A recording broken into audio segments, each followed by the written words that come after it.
importante na bantayan natin ang kilos nilang lahat. Mag-umpisa tayo sa pagiging vigilant, sa pagbabantay, para hindi na nila gawin ang ginagawa nila. At tama, panagutin natin sila. Panagutin natin sila. Dahil sobra na sila.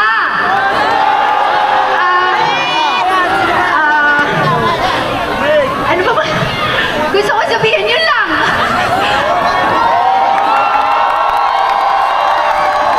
Maraming salamat, Miss Angel. Hustisya lang para sa ating mga Pilipino na nagtatrabaho ng tapat at maayos. Hustisya! Hustisya para sa mga Pilipino. Hustisya! Sana makinig sila sa atin at sana may mangyari ngayong araw na to. Maraming salamat po. Maraming salamat din po, Miss Angel. Acknowledge din po natin, isama na natin ngayon si Miss Jody Santa Maria din. Next question, siyempre si Miss Tessie naman. Miss Tessie, ano pong masasabi ninyo sa activity? Kung pwede po, kung kaya po ninyo. Go. Kaya naman. Magandang tanghali po sa inyong lahat.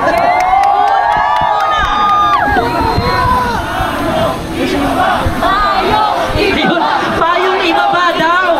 Para makakita yung iba. Sige.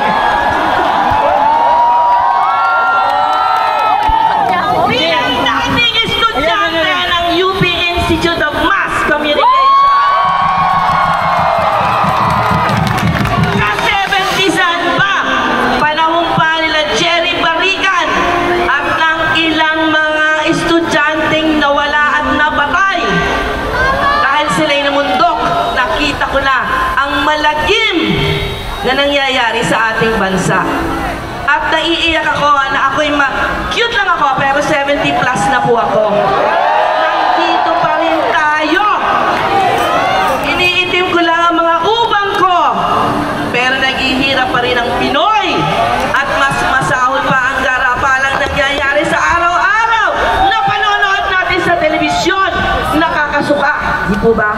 Pipigilin ko na po ang sarili ko. Baka himatayin ako dito.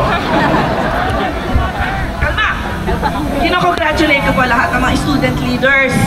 Lahat ng umatake dun sa Diskaya